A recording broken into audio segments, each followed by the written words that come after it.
With the NHL Trade Deadline now in the rearview mirror, what's next to come with the rebuilding Arizona Coyotes?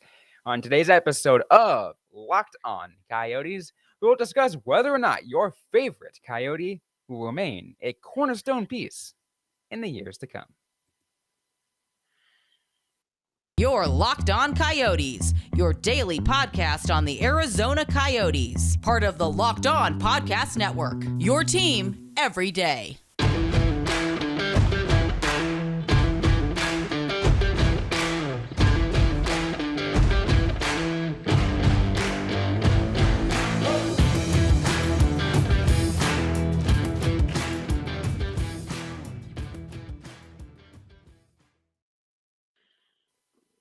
Welcome to the show, everybody. I'm Robyn Leonio. That's Carl Pavlik.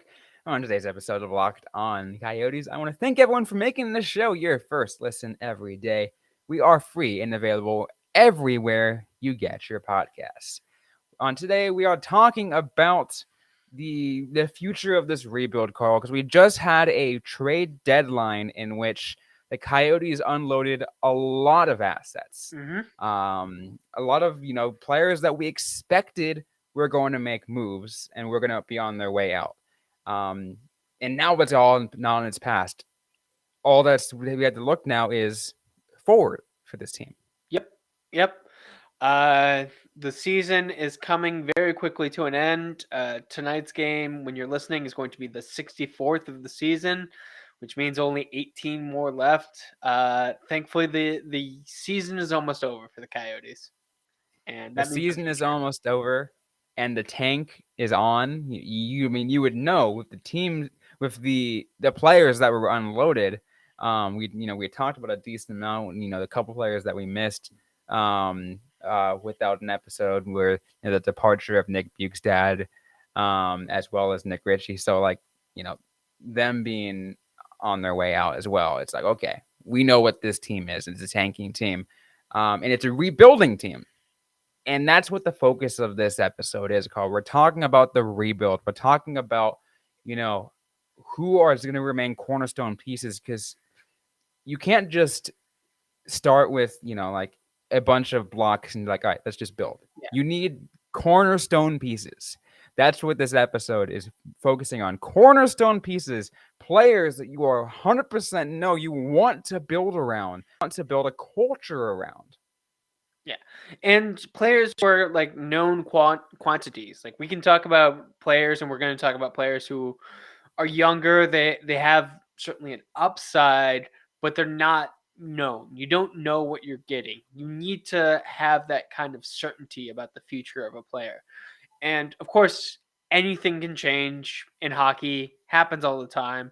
But, for the veterans, you kind of know what you're going to get with a lot of them. Absolutely. And, there are some teams that will say, hey, you know what? Our cornerstone guy is going to be this up-and-coming guy. Our cornerstone guy is going to be this true veteran. The Coyotes are in a unique spot. And I love where they are right now, because the players that you can build around them and that cornerstone pieces are veterans, but they're not older veterans that, are going to be around only for a few more years. These are veterans that are still young. Very young. They're still in their, early to mid 20s. Yeah. Which kind of just goes to show, the Coyotes not very long ago were doing another rebuild. And some of the pieces from that, they're still here. And they are, players who have stood the test of time. One of the things that I have pointed out a couple times, both on Five for Howling and on Twitter, is that Clayton Keller has more points than the top two Chicago Blackhawks players. Mm-hmm. And Clayton Keller is that kind of guy that you want to build around, right? He's that kind of, and we talked about the potential of him being named a future captain. He's one of the very short list of people I would consider making captain in the next couple of years because of that, right? Not only is it because of his on-ice presence and how good he is, like you said, you mentioned how, where he is on those points, but outside of that, you can tell based off the way he talks, the way he presents himself. Like if like if that's not a player to build a team around, Carl, like I don't know what is. Yeah, Keller has continued to endure himself to the Coyotes fan base, both with his stellar play.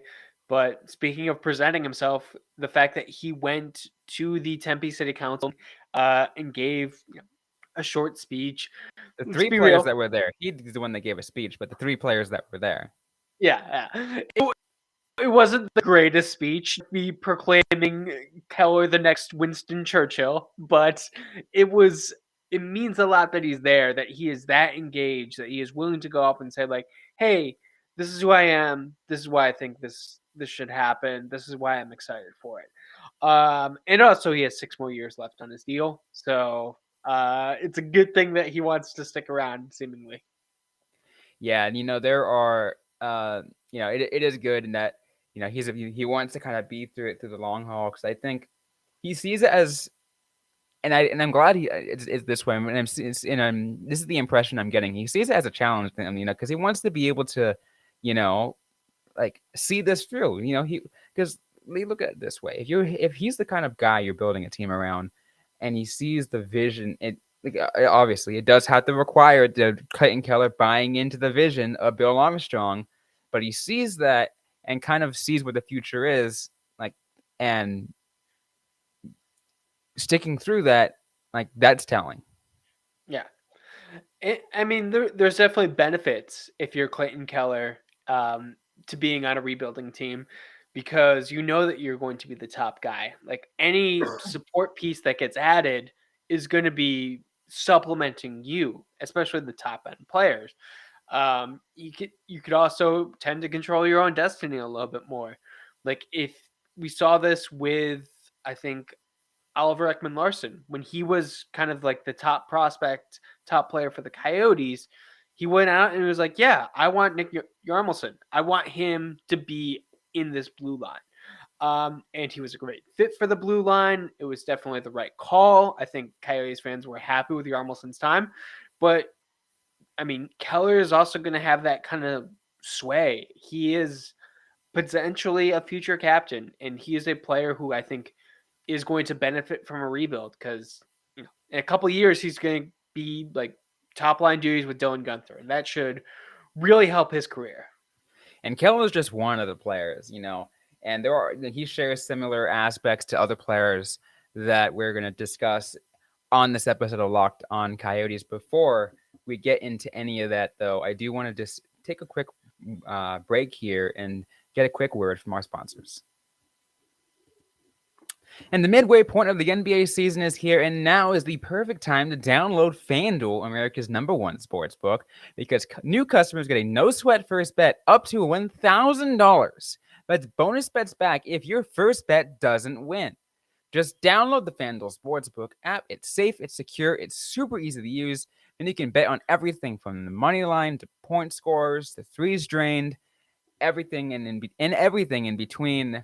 Once again, I mentioned it throughout the last week with a new guy named Kevin Durant, now in Phoenix. There's take over the FanDuel, make some bets surrounding him because you know you want to. Plus, FanDuel even lets you combine your bets for a chance at a bigger payout with same game parlay. So don't miss the chance at your no sweat first bet up to $1,000 in bonus bets when you go to fanduel.com/lockedon. That's fanduel.com/lockedon to learn more. Make every moment more with FanDuel, an official sports betting partner of the NBA. So let's move on now, Carl, and talk about other bits. It's great to talk about Keller and the importance that he is in building a team around and being a certain player that kind of has the attitude that he wants to be in Arizona. There's another player who wants to be in Arizona, and you can tell that based off the way he talks and presents himself as well, and that's Lawson Krause. Yep. Uh, we talk about Keller being the player that you want to build a team around. Lawson Krause is the player that Bill Armstrong wants to be the prototype. You can see that with the players he drafted. You can see that with kind of how he's utilized. Lawson Krause is kind of going to be, best case scenario, the template for a lot of Coyotes players in the coming years. Absolutely. Now Kraus might have not been one of the players that was accompanied Keller, and I saw the picture. Like it was a couple other players. Kraus wasn't there, but hey, you know what? Either way, it's still like you can tell he says he wants to be in Arizona. He says he wants to be a Coyote. You kind of and yeah, you might be look back at the arbitration period and you're like, oh well, we had that scare. Is that really? It's like, look, players also got to look out for themselves financially. I Yeah. get it. And he knows his worth. He knows where he stands with the Coyotes, and he went to go fight him.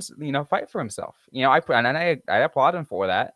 Especially because the Coyotes aren't spending a lot of money anyway, so they might as well let it go. But he's also great. He's getting better and better every year under, ever since post Tocchet now under Andre Tourigny. He's looked phenomenal. Yep. He has 20 goals, 13 assists in 58 games. Last season, 20 goals, 14 assists in 65 games before he was hurt. So definitely seems on pace for career highs in everything, if we're being honest. Goals, assists, and points. He has phenomenal chemistry with Matthias Michelli. And he's definitely a leader. Like, you can look for Lawson Krause to be the guy who's going to score a goal, to get the team in it, or be the lone bit of offense against the Carolina Hurricanes last week. Like, the team needs a player like Krause, and he seems definitely ready. Like you mentioned, arbitration. It didn't get to arbitration, which is good. Arbitration is not good for the long-term relationship between a team and a player. But, Exactly. you know, it probably took longer than I think either side would have liked, but it didn't get there. And I think for right now, at least, all signs point to it being a good relationship. And you hope it stays that way because I mentioned Keller as one of the names I see as a potential future captain of the Arizona Coyotes. I see Krause being right up there with him. Like, Yeah. if it's not Keller, it is 100% going to be Krause. I mean, at this point, that seems pretty safe to say. Like, it's either going to be Keller or Kraus. They're the two players who I think long term, the biggest like confirmed players you would want to have. Uh, and Kraus signed a 5-year deal. He didn't have to sign that time. He could have signed a shorter one, made it to free He agency. signed a 5-year deal going into a year where the Coyotes were going to be in a smaller venue and still being almost as bad as they were the previous year. Yeah. That if that doesn't really spell like, buying in to what Bill Armstrong is building, what is? I mean, I don't know. That's the only way I can describe it. And that's all, and that's great to hear. Like, and that's the theme that we're kind of mainly kind of going in on this, Carl. These players that are buying in, right? There are so many players that choose not to buy in, and you know, the case of Jacob Chikrin, for example, he was like, not to say necessarily like he wasn't buying in, but when the Coyotes gave him the option, he's like, yeah, I want to win, so I'm gonna look someplace else. Yeah. And I mean, that's fine. It's understandable. I think, And we're not going to fault him for it, right? yeah, Good on him for knowing that what he wanted. But in the case for the Arizona Coyotes, you want to make sure that you surround yourself around with players who want to be here. Who like a rebuild is not going to succeed without that. yeah. Like, the career of a professional athlete is often short and full of questions. So, like, you need to be engaged. And something we've talked about the past 2 years is the Coyotes have been getting great performances out of players who are willing to be in Arizona during a tough situation and have something to prove. And I think, Kraus has something to prove. I think Keller has something to prove. And I think a couple of other players do too. What do you think about Christian Fischer? Because he's not the biggest name, but he was one of the players who was there at the Tempe City Council meeting. He was. It Yeah. was yeah, he was one of the other ones that was there right beside Clayton Keller. And I do think he is a kind of guy that I wouldn't I'm I'm not sure if I'd label cornerstone, but I would say 100% support piece throughout this rebuild. Yeah. 100% going to be a player that's going to be through it all, like through it, and still going to make a big impact. He has played like he's played better than previous years in this last year, and then his I believe it's his off ice presence and his demeanor around the team and everything like that. I think that's what makes a difference with him. He, you're right. He has played better recently. 10 goals, 11 assists, 21 points in 62 games. It's his second best year in Arizona outside of his rookie season, which Mm-hmm. is just insane. For the longest time, especially during kind of like the Taki years, as things went along, I kept waiting for Jacob or for Christian Christian, Fischer to show up and like prove what he can do, and it seemed like he was like just gonna slip away, like almost be demoted to the AHL. Like, you know, 2 years ago, it was rough, but he has just completely turned his game around. I'd say He is even last year we still had a little bit of a question mark because I think he still didn't really find himself in the new system yet.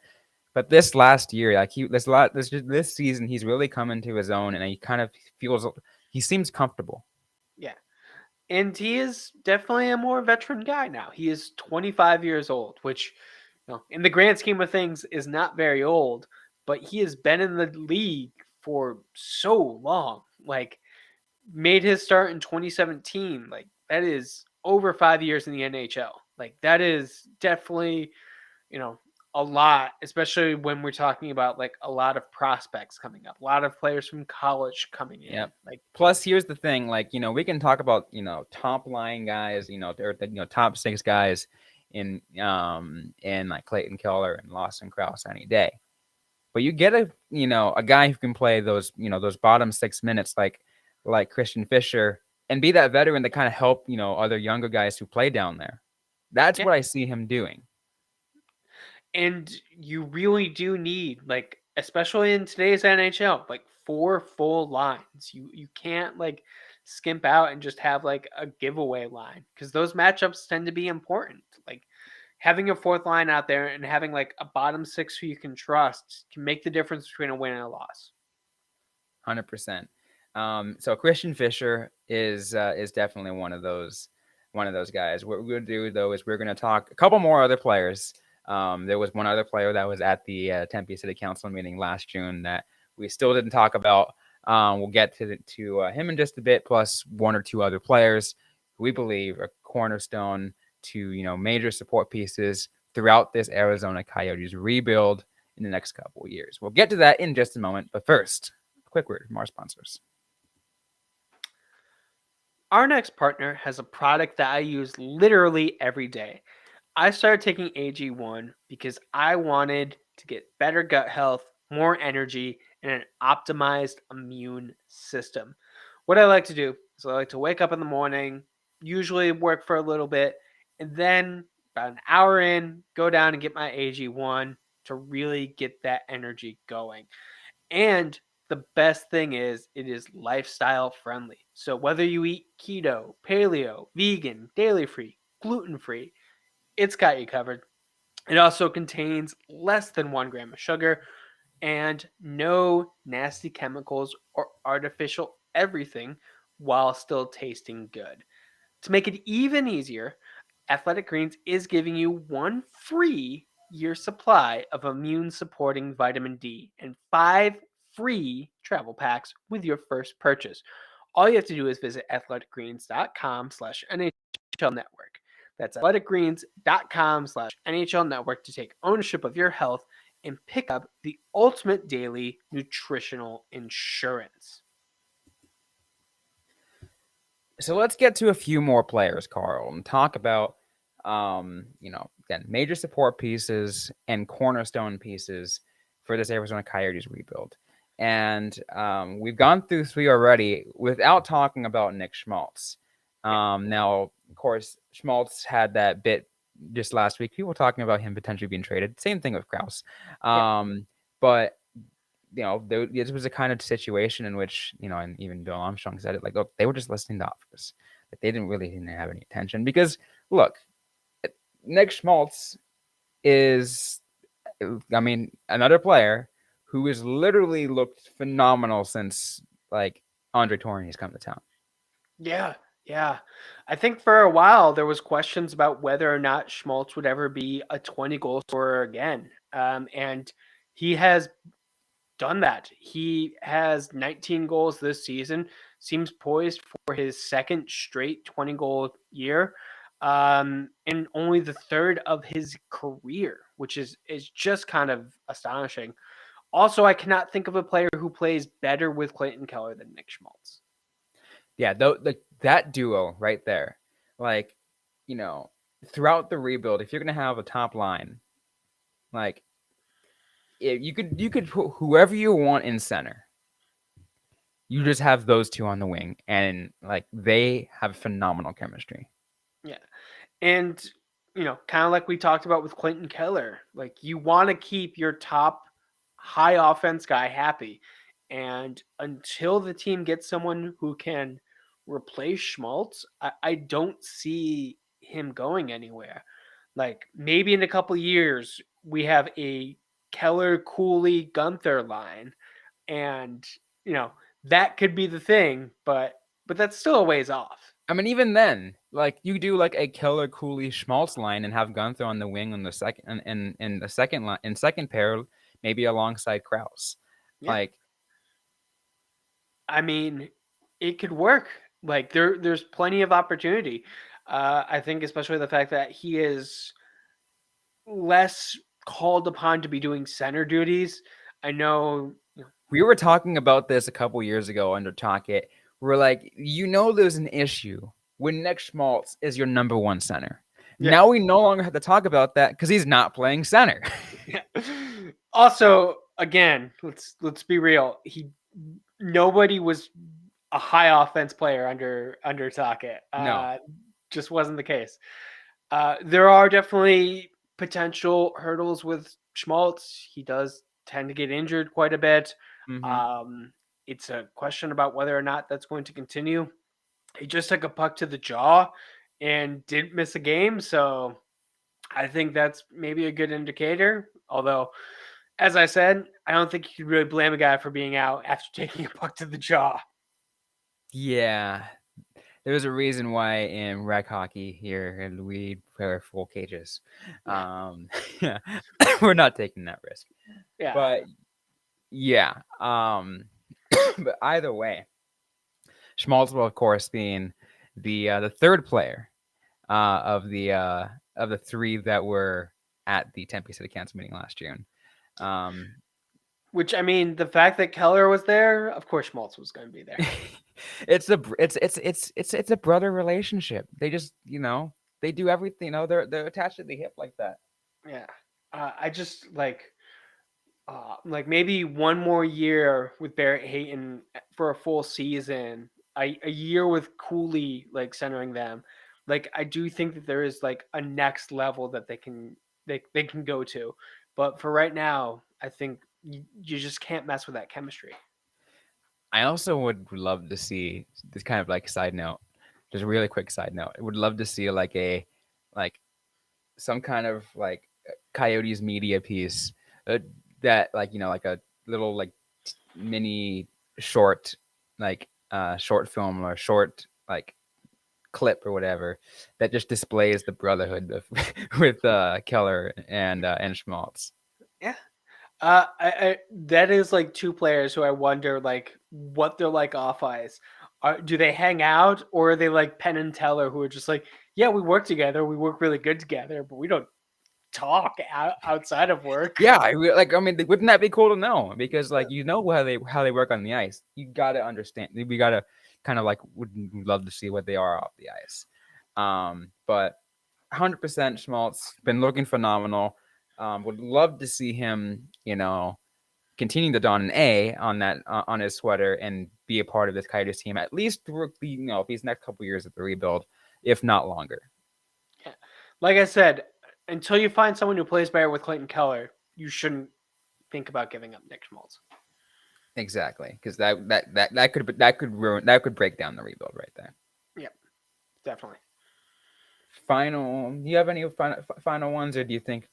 Because I mean, you could make an argument for Carl Melka as like the goalie you're going to build around, you're going to build up with. Yeah. And I think kind of he is the only other player you can make an argument about. It's very telling that we don't have a defenseman who we are talking about building around. Uh, Not a good sign. Although I mean, Val, I will say this to tease future episodes. There yeah, are defensemen out there who I believe that you can develop to eventually be a part of this. That the core years from now, yeah, but not right now. yeah, definitely gonna be one for the future episode. Vamelka, like he seems solid enough. He has had some weak games recently, so consistency is definitely an issue. I think he played well with Ingram. I think once Ingram kind of came into his own, he was able to relax a little bit. Mm-hmm. But it's tough to be the goalie in a tanking team. Like, let's be real. Like, there's going to be blown coverage. It's not intentional, but it's the guys on the ice in front of you. I would say that yeah, he is probably the best, player to build around, unless Prospetov comes up big in the next couple of years, or Ingram just kind of steals the crown. For right now, it's Vimelka. 100%, and I'm glad they have that because I don't know how long they were going to continue to test out the Ivan Prospetov uh, experiment. I mean, I've been hoping so much for that dude, but like it just nothing's gotten there yet for him. Yeah, and you know, we have talked about Prospetov like coming up. Every time he seems to be getting a call up, it's against like some of the top teams in the NHL. He is a very young goalie, and goaltenders can take a long time to develop. Like Mike Smith played his best years, I think, like as a 30, in his 30s. Yeah, Um, I would need to look into that to make sure, but he was a seasoned guy. He was like a backup around the league for a while.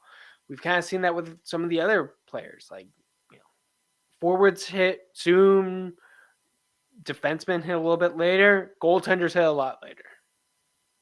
yeah, and it doesn't surprise me because those are the ones that like, and let's put it this way, like forwards have a very specific thing they can work on, and they have shorter shifts, you know, so they really focus on that burst of speed and that very quick, that extreme quickness and power, in the case of like, you know, um, Clayton Keller, you look for those playmakers. If you look for Boston Krause, he focuses on being a power forward. They have those niches and they get those short bursts and then back on the bench after Yeah, like a 30, 45, and max of like a minute shift.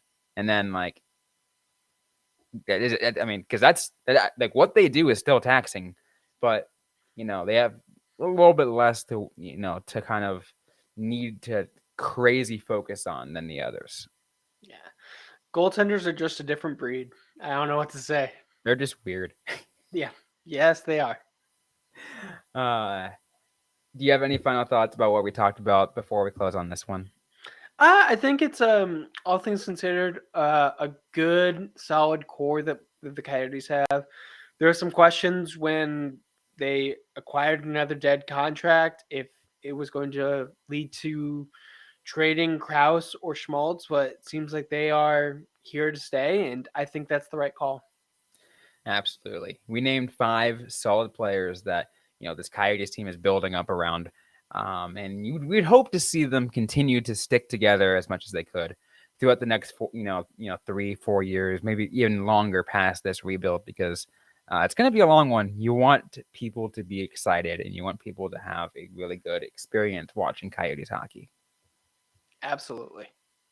Anyways, we're out of time on this episode of Locked On Coyotes. Coming up, we're going to continue to talk about players to build around in the sense of support and the sense of rising stars. We're going to talk about those all throughout this upcoming week. So be sure to stay locked in to Locked On Coyotes. But if you like what you heard today, don't forget to leave a review, like, comment, and subscribe if you have yet to already. We're available everywhere you get your podcast, including on YouTube. Don't forget to interact with us on social media. We're on Facebook, facebook.com/lockedoncoyotes, and on Twitter at LO_Coyotes. I'm personally at Robyn_Leano. Carl Pavlock is at 5 4 Howling. That is the 5 spelled out, the number 4, and Howling. Interact with us, ask the question you might have, we might answer right back, or on a future episode of the Locked On Coyotes podcast. Thanks again, everyone, for listening to today's episode. Hope you guys staying safe out there. Hope you guys staying healthy. And don't forget to howl on.